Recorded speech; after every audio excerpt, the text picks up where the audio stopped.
నేను హిందూ సమాజం మొత్తం దూద్ కదులే ఉంటది.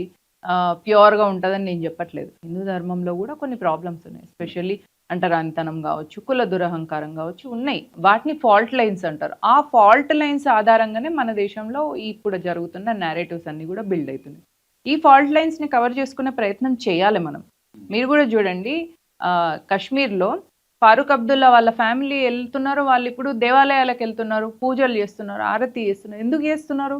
ఎందుకంటే వాళ్ళ రూట్స్ హిందూస్ రూట్స్ అని వాళ్ళకి గూడా తెలుసు.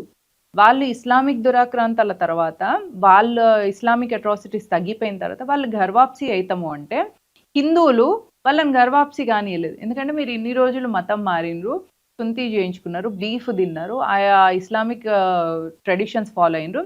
ఇప్పుడు మీరు ఘర్వాప్సీ అవ్వద్దు. మీరు అట్లే ఉండండి అని అన్నారు. అంటే అప్పుడు వాళ్ళు శపథం చేసిండ్రు. కశ్మీర్‌లో ఉన్న ముస్లింలు. మమ్మల్ని ఏ విధంగా అయితే ఇస్లామిక్ అట్రాసిటీస్‌తోని మా ఆడవాళ్ళని చేర్చి, మమ్మల్ని బలవంతంగా మతం మార్చి, మాతోని బీఫ్ తినిపించి ఇట్లా చేసిండ్రో, మీరు మమ్మల్ని గర్వాప్సీ అయనిస్తలేరు గదా! మిమ్మల్ని గూడా మేము అట్లే చేస్తామని వాళ్ళు శపథం చేసే కశ్మీర్ ఎక్సోడస్ జరిగింది అందుకే.